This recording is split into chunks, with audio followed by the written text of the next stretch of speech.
Welcome to another episode of the Hot Topic Podcast with your host, Patrick Quanch.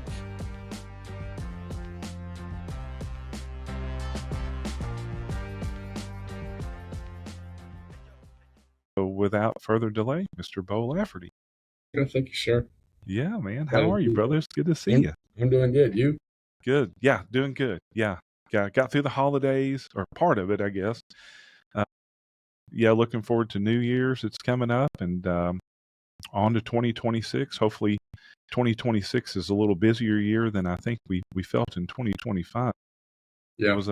It was an extended pause, is like I'd like to explain it. I think we went into 2025 really expecting it to be a little busier than what it was, but I think overall the numbers are probably going to come back, and they're not as bad as maybe what we felt, but it certainly wasn't as busy as I think a lot of us really wanted.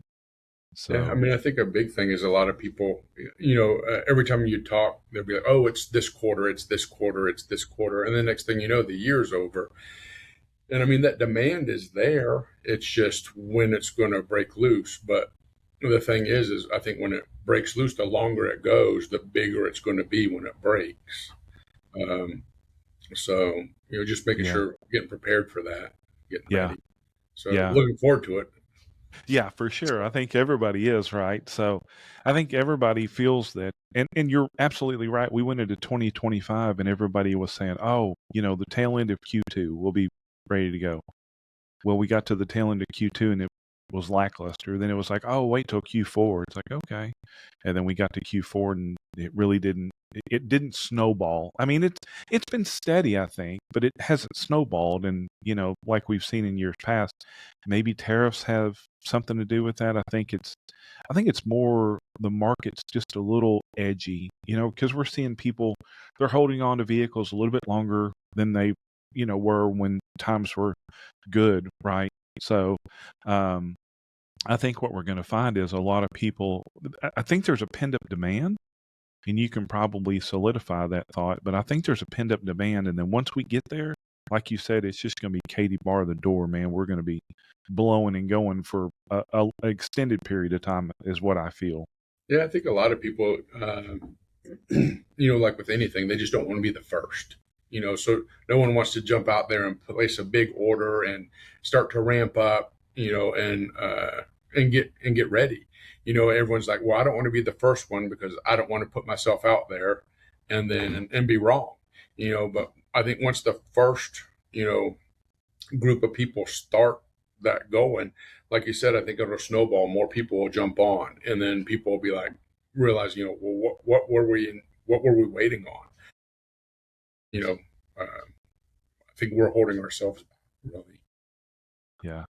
Well, and I think, coming out of 23, going into 24, there was a lot of product that got flooded into a lot of these dealers. And I mean, some of these dealers they still have that product. It's tough going back to upper management going, hey, I need to order more stuff, right? And they're like, okay, well, what are you going to do with, that $4 or $5 million worth of equipment you got sitting over there? It's like, I mean, it's even that way on like the upfitter side, because their product that was moving in 23, you were waiting a year to get some of that product. So you're ordering it. Well, then when the dynamic of what you're selling changes, and then you have to go and you're like, well, I need more inventory. And they're like, well, you have all of this. You're like, yeah, but that's not what's moving right now. I have to shift our focus to this. That'll come back around. But until it does, I still have to go get what I can sell. And so, I think on the upfitter side, as far as, what we're carrying in inventories, as far as equipment, we're feeling the same thing that they did, that some of the stuff they're sitting on, we ended up, feeling the same kind of growing pains because we were getting it because it was going and going and going. And then when the market shifted, we still, we had stuff we had ordered a year out and that stuff was still coming. They don't care that the market changed. I mean, they've got a PO and they're building it because you asked for it and requested it. And so it's going to come. So I think we're, across the board, I think everyone's kind of experiencing the same. Yeah. And that's always been a problem for us is, we're ordering on demand and then we're trying to speculate the future. And when the future changes, like you said, it's just that domino effect of, you'd be amazed, and I'm sure you're not, but on the dealership side, you kind of forget how much equipment you have ordered, and then Oh, it yeah. starts stacking up and piling up, and then the questions start coming out, and then floor plan interest is being paid, and hey, and now it's like, okay, we're not ordering anymore. It's like, okay, I'm good with that, but hey, I've still got another 100 or 150 or 200 more coming, and those are tough conversations. Because whenever you slow down, everybody slows down, right? It's not like it's certain pockets. I mean, it can be to a certain degree, but for the most part, when we all slow down, we all slow down. Then it's tough at that point. Yeah, because like with us, with having bailment pools, I mean, not only do I have to try to guess the right equipment that I need to have here at the time, but I got to try to guess the right chassis, and then make sure, and then try to time it to where the chassis is going to arrive about the same time as the equipment. And so for a while, it was, once your chassis was approved and we knew it was coming, then I would order equipment for that chassis. Well, when the lead time on the equipment got to be so long, I would order equipment and not even order the chassis for it for 20 weeks, and so you're just like, well, I hope a year from now that all of that's going to arrive about the same time and someone's still going to need it. Yeah. So yeah, it's a juggling act because, like, to your point, you're ordering equipment because the lead times are crazy long, and you're waiting to order the chassis in the hopes that when you need that chassis, that they haven't canceled production, or they haven't shifted their focus, or there's some kind of delay on the diesel engines, rear ends, transmission. I mean, it could be anything. And yeah, a lot of people don't understand that from your side, not only do you have to worry about ordering the equipment, and then sometimes you have to, like on a crane package, not only you have a body, typically you've got a crane that's coming from a different manufacturer, and now you've got, an OEM vehicle, whether it be the, Ford, a Chevy, or a Ram, and now you're having to juggle all that around, and then allocation changes all the time. So yeah, there's all kinds of hurdles that really nobody fully understands, from the dealership side and as well as the bailment pool, like what you guys have to go through to be able to get a finished product. And then without fail, what happens is the market slows down in the midst of everything else that's coming your way. And then now what? It's yeah, like, I mean, that's been some of it. All the pieces to the pie came together: the chassis, the equipment, everything, and then the market changed. It's like, okay, well, now I've got a pie here nobody wants to buy because yeah, that's not what they want now. yeah, So yeah, it's crazy. It's been certainly the last 5 years have been unprecedented. I mean, we've never seen anything like this, from COVID to chip shortages to equipment to, short cycles on lead times and ordering processes. And, during all that, GM really came out with this turn and earn. That's been challenging. And, I think a lot of that's kind of recessed a little bit, but still, it's still somewhat prevalent. yeah, and see, that's one of the things that helped me is because having come from the dealership side, when GM was like, "Hey, we're going to go to turn and earn," I was like, "Okay, great. I've done that for years." I mean, so where a lot of people had to learn how that process worked or get familiar with it. I mean, I saw it for me as an advantage because, I already knew how to work the program. Yeah, you're familiar with it by that point. Yeah, a lot of Chevy dealers, they didn't adapt well, and they got in too late, and then they really didn't know how to utilize, I don't want to say the system, but really that's what it is, utilize the system to their advantage. So yeah. So how long have you been in the business? You're a lifer. When did you tell us a little bit about that? Well, before I got into this, I was actually a carpenter, and oh wow, lived in St. Louis, Missouri, and was a carpenter, and actually worked out of a work truck. I mean, had a Ford F-350 with the service body on it, a ladder rack on it, and moved to Oklahoma when our daughter was getting ready to start school, found out we had a son on the way, and decided that we were going to leave St. Louis and move to Oklahoma. So moved to Oklahoma, interviewed a couple places as a carpenter, and told my wife if I was ever going to make a job change, that was the time. I mean, we had up and moved. Fortunately, my wife's a nurse, so wherever we go, she can get a job, at the drop of a hat. A friend of mine in St. Louis had sold cars, and I used to do, there's a big group of dealerships in the St. Louis area that were Dave Sinclair. And every time I would go to work for him to do work at his dealership or his house, he would always tell me, Beau, you should get into the car business. You're well mannered, you're well spoken, people will eat that up. And I was just like, no, I mean, it's commission. I need to do something, where it's a little more stable. I was in the union there, so never took him up on it. And so when we moved to Oklahoma, I was like, well, now's the time to give it a shot. In 2003, I started selling cars.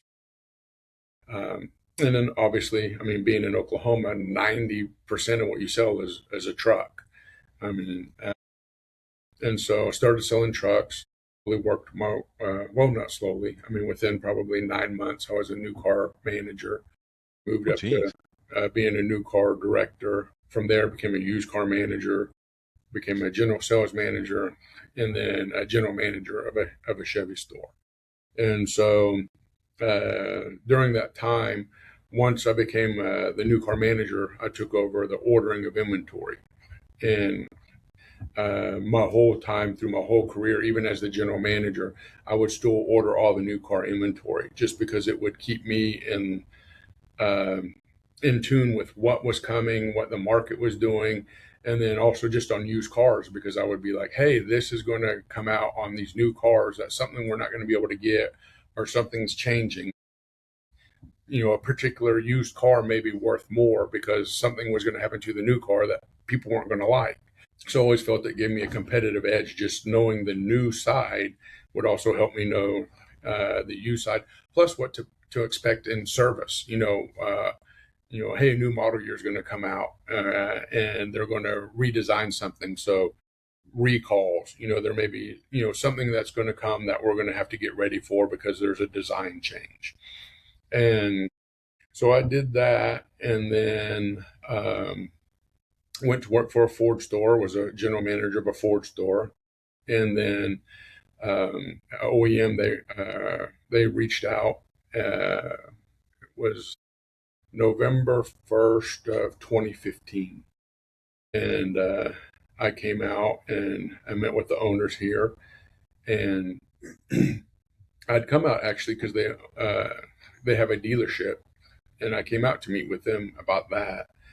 And she was actually, what we want is we need someone to lead a sales team at OEM. And I told her, I was like, I don't know anything, about truck equipment. I have a very limited knowledge, because if someone wanted a service body, we could get it. If they wanted a hay bed, we'd get it. Flatbed, we'd get it. But, as far as being that in tune with this market, I wasn't. And after meeting with me for a while, she told me, well, you're smart, you'll learn. And I was like, okay, I'll give it a shot. Yeah. So actually, on my 10-year anniversary, she bought me a little plaque. And I have it in my office, and it says, you're smart, you'll figure it out. And then it has her name under the bottom. So I got into it 10 years ago. And I was like, we have to sell how many? And I didn't really realize how big the commercial market was until I got into it. And then I started looking at how many service bodies, crane beds, dump beds, landscaping bodies, flatbeds, that there are.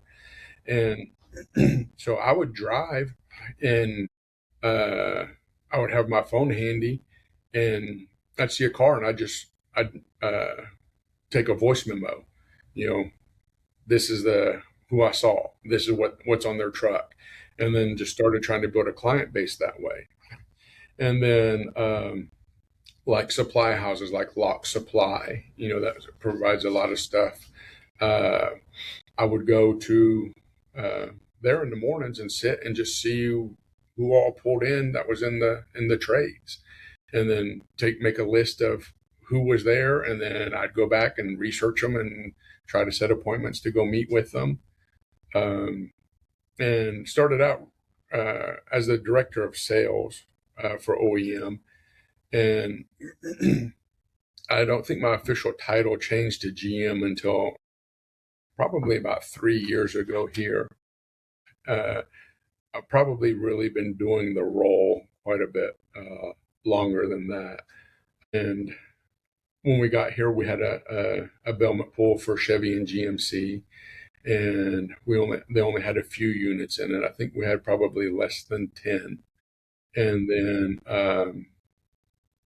we've obviously grown that. And then we added a Ram pool. And then, we're continually trying to grow and get bigger. So we're in preliminary stages, attempting to get a Ford pool. So just so that way we'd have the big three. And no matter what somebody wants, we'll be able to take care of their needs. So we've kind of grown the chassis side, and at the same time, we've grown as far as what our offerings were. When we first started, we did a lot with CM and a lot with Reading. And when people would say, well, why don't you carry this, or why don't you carry that? And my response was always, I want to be big enough to matter. I want to be able to call somebody, and if my customer or someone I'm helping has a problem, I want to be able to take care of it. And if I diversify our business over 100 different companies, and I call someone with an issue, they're not going to care because I'm not a big enough piece of their business to matter.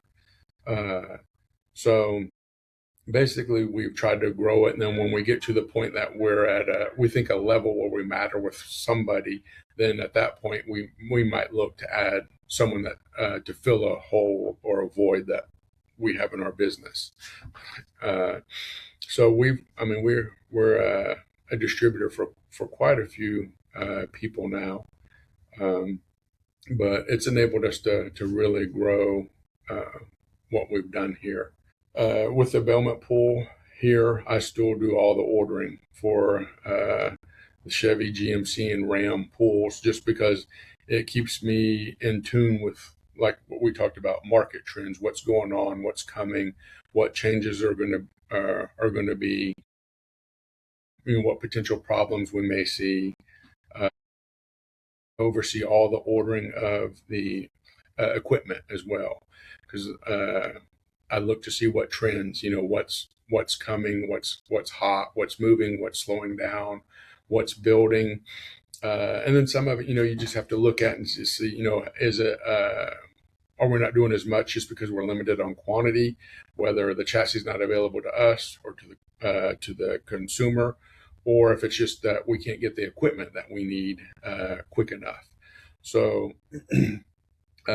sometimes it's looking at that, or sometimes it's we have a ton of something and it's not moving, and it's just trying to find out, why, what is it that is it the market, or is it something that we're missing? And then I still go out and sell one day a week. Oh, wow. Just so I know what the end user, or whether it's a dealership or a customer, what their pressure points are, what they're looking for, or what they see. So I think it gives me, just perspective. Like I said, I've went from working out of a work truck to selling work trucks to now upfitting work trucks, but at the same time, still trying to keep in touch with the different areas I think that have helped me to get to where I am. So just ordering the inventory because I know what's going on, doing the overseeing what's going on in the shop, so I know what equipment's coming, what issues we may be having, and then just going out and talking to customers and knowing what they're needing, or what they're seeing, how is their business evolving, and how we need to evolve to make sure we can take care of them in the future. Yeah. So Yeah. but yeah, I mean, so I've been doing the commercial side of this for about 10 years now. Yeah. It's probably the most enjoyable job I've ever had. Just Wow. I'm always busy, so the days go by fast, and it's not repetitive. I mean, no 2 days are the same. So continually learning something, and always looking to grow. I mean, always looking to, I may not know the way, I know a way, but if someone comes along and has something better, I mean, I'm more than willing to listen and try to learn and utilize that to move forward. Yeah. Yeah. That's the one thing that I love about our industry is, overwhelmingly, I believe that most people are willing to help, and they're willing to listen to something that might be a better idea, right? Yeah. Because we can all learn from each other. And really, I mean, you can look at it and say, well, you've got competitors, I've got competitors. We all have competitors, but in this industry, we all tend to come together to try to find the common good for the end user. And that's really what we're looking to do. And you've come full circle from, driving a commercial truck to now selling commercial trucks and then building commercial trucks. Yeah, you've come full circle. So really nobody can kind of buffalo you into anything, because you've probably seen it from behind the windshield, in front of the windshield, all the way around the truck. So yeah. that's awesome. A lot of times you just with a customer, they'll, if they say, well, I've got an issue, it's like, oh, okay, yeah, I know exactly what you're talking about. Mm-hmm. And, and just, the biggest thing is, just people, if they have a problem, just, if you're willing to listen and try to help someone fix their problem, I mean, that's all they want. They want to be heard. Sure. Yeah. They want their problem fixed. They want to be heard. Yeah. And, what I find, and I think we're all kind of guilty of this, we all assume that everybody knows everything. And that's so far from the truth. It's like you can be talking to a customer and they can bring up a problem. Well, instantly you and I could look at that problem and go, well, that's easy. I know how to fix that. But that customer doesn't have the first clue that there's a product, there's a service, there's a workaround, something that can help them. I remember years ago, it was something so simple, and I was just explaining to the customer because Knapheide years ago, on the inside of their bodies, they used to come prime. They were green, and when Royal Truck Body was really coming in, into the market, the inside of their compartments were painted white. Well, when you and I are trying to sell a truck, but in daytime hours, the low light conditions really don't play a factor into what you and I do. Right. You already know where I'm going with this, right? But then I showed this particular customer because he was always complaining that during low light conditions, typically in the morning, he couldn't see anything. Well, we offered him the LED lights, which LED lights were just coming into the market, and they were fairly expensive. And a lot of people, just like everything else, it takes a while for people to kind of, LED compartment lights now, nobody balks at it really. But when they first came out, they were over $1,000 for the whole, kit. A lot of people would balk on that. So when I showed them the roll body that had the painted inside compartments, and then just explained to him that in low light conditions, it'll reflect some light in there and you can see a little bit more, I had a customer for life. And it was something so simple that, in his world, because he had always had Knapheide bodies, he hadn't thought far enough out or even seen what other possibilities could be. Because he knew the guy that was buying his trucks, he wasn't going to spend the money on compartment lights. And if you remember, we used to have those little 12-volt dome lights. They didn't put off any light at all. They were just worthless. But anyway, just something simple like that helps the customer out and kind of just opens their eyes to things. Yeah, I mean, 'cause he only knows what he knows. I mean, Right. and the stuff that will enlighten him, and Yes. and it all just boils down to communication. Just tell me what your problem is, and be brutally honest and allow me to try to present a solution. I tell the customers, I tell people I work with, the same thing. I tell my kids, let me know, because I can't fix what I don't know.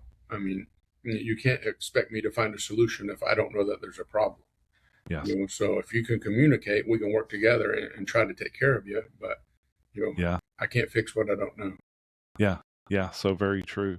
But it is true. I mean, it's just a lot of times we get kind of lost in our knowledge.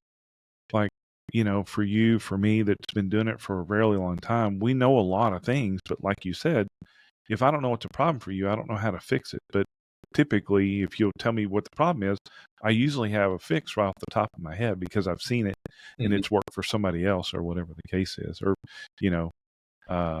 we've always tend to have a lot of answers. We just need to know the question, right? Yeah. And I mean, and like you said, in this industry, I mean, people are willing to help everybody. Yeah. I mean, we compete, but at the same time, while it's a huge industry, it's really a small group of people.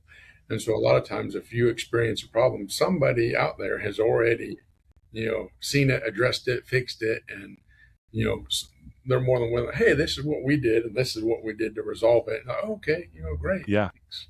easy enough. Yeah, for sure. So I know you've thrown your hat in the ring for to be on the board of directors at NTEA. Wish you all the best. Tell us what led you to that decision that you wanted to run for that seat.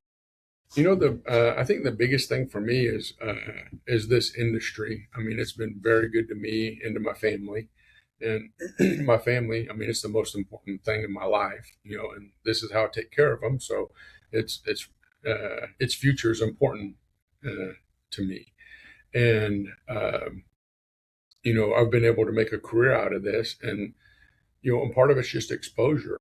I just happened upon this because a guy I worked with worked for the dealership they owned and recommended me.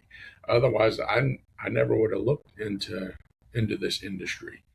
Yet, I mean, this industry is vital to what goes on in the country. I mean, go to a construction site. I mean, the trucks that are out there, even if it's a simple toolbox, a bed liner, it came someone to upfit it somewhere, and it's just not knowing. And for our industry to grow, I mean, we need to get more people involved. And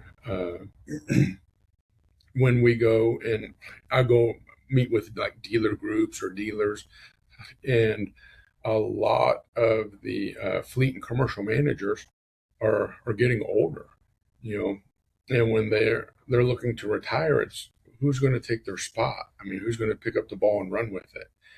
And if you're not exposed to it, you don't know.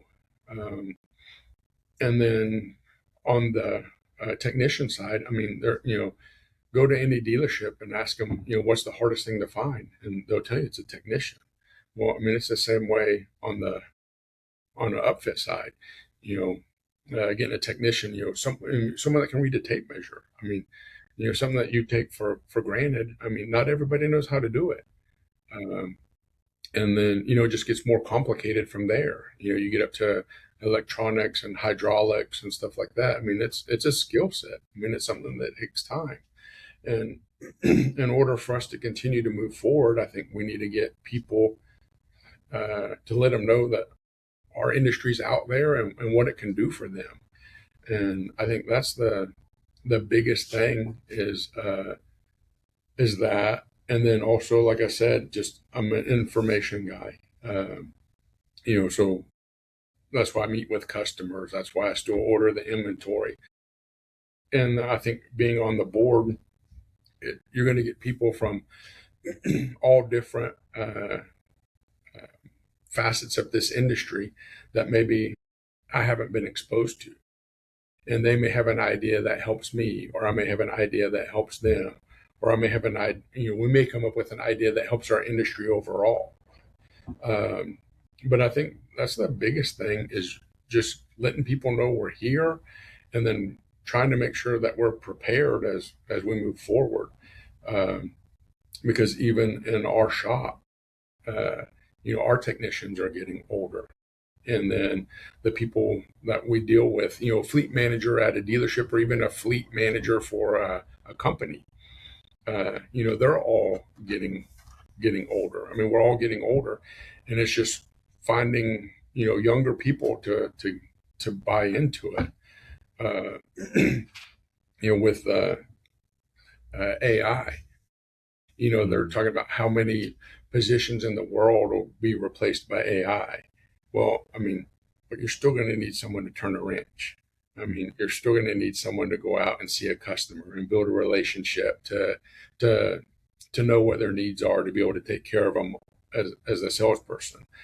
So where a lot, some of these things that these people are studying that could be replaced down the road, just letting them know that there's an avenue, there's a career path where, you can take care of a family and lead a comfortable life, but they just don't know that it's there. Yeah. And so I think that's the biggest thing, is just trying to expose people, so maybe they can have the same benefits that this industry's given me. Yeah. I've always thought, and I haven't seen it, and I don't think it exists, and it's a great place to bring our next gen is to Work Truck Week, because they get exposed to so many people, so many companies, manufacturers, bailment pools, upfitters. It's a lucrative industry, and like you and I talked off air, most people that end up where you and I are today didn't have that on their career path as a young child, as a teenager, even a young adult. We don't know what we don't know, but with some exposure, because what I tell people all the time, if you give, let's say, someone in their mid-20s, if you give them an opportunity to sell dump trucks, flatbeds, trash trucks, concrete mixers, whatever, or BMWs, Mercedes, Audis, right? What are they going to pick? They're going to pick the European, right? Exactly, because it's an easier point of entry. It gives them instant credibility as someone that sells Mercedes-Benz. Okay, great. Well, and just like the age of instant gratification. Yes. I mean, because if you sell Mercedes and someone walks onto your lot, like when I ran a Chevy store, I told guys, I was like, hey, when someone comes onto the lot, they're here to buy a car. I mean, they know what we do here. It's not like they just stumbled on and we jumped out and said, hey, we're going to sell you a car, and they didn't know what was coming. I mean, they knew it, but you could take a kid off the street, teach him how to do a proper meet and greet, and he can probably sell a car tomorrow. And so he gets that instant, gratification. Hey, I sold something, I'm making money. And, my dad growing up, he always told me, make short-term sacrifices for long-term gain. And that's what this business is. Short-term, you're not going to have a guy that you're going to go out to today and say, hey, I want to sell you some work trucks. And he goes, oh yeah, I want to buy 10 dump trucks today. I mean, it could happen, but the odds are very, very slim. Yeah, very slim, but yes. If you make those short-term sacrifices and you build that relationship, I mean, over time, it might be 5 years from now, but then you may be his guy and you may get that call. Hey, we're updating, our fleet, or our order for this year is this.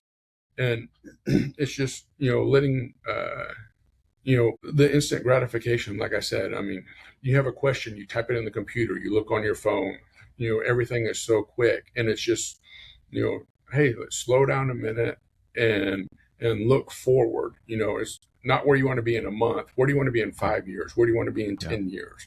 And what's going to give you that path to get there? Yeah, a lot of it, when you and I both know this because we both have the retail background as well as the commercial background. On the retail side, you sell something, then you build a relationship. Mm-hmm. On the commercial side, you build a relationship, then you sell something. And that's why a lot of times you see people that try to make the transition from retail into commercial, they suffer early on because, again, they're used to that instant gratification. I'm going to go sell a truck today. And I tell people, if you go knock on 20 doors, 19 of them may get slammed in your face. And you have to understand that. But the one that does open up to you probably is not going to buy that day. And it may take another 4, 5, 8, 10 more trips or contacts to that person just to stay in front of them. Because most people that buy commercial trucks, because it is relationship based, have a relationship with somebody or an organization. So you have to get in that buying cycle for one.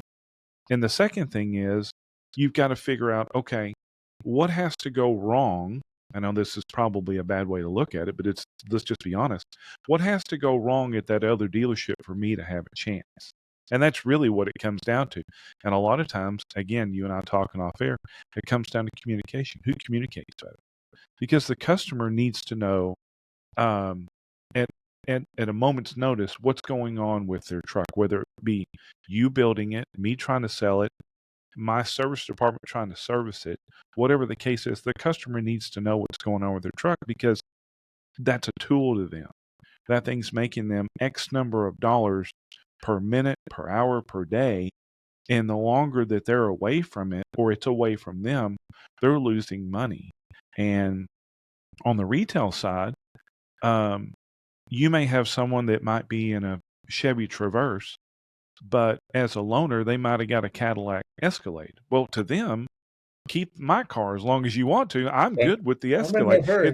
Right, exactly. But it's the complete opposite on the commercial side because generally, if a commercial customer is in a commercial loaner or rental, they're having to pay for that. So not only are they paying for their truck, now they're having to pay for another truck just to be able to keep their business going. So I think communication is key. And like I said, from when I was a carpenter, when stuff would go down, in my truck, it was, even if someone gave me a loaner, it was just lost productivity because I knew where everything was on my truck, where it was, which compartment it was in.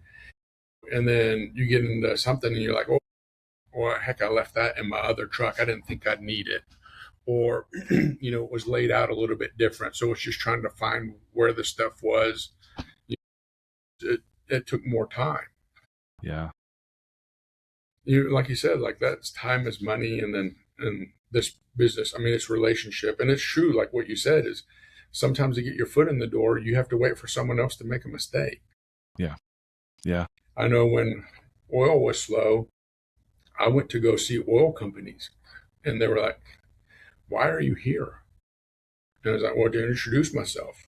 And they're like, we're not buying anything. I was like, I know. I was like, but I'm here to see you and I'll still come by to see you. But the guy that you're buying from now, has he been by since it slowed down? They're like, no.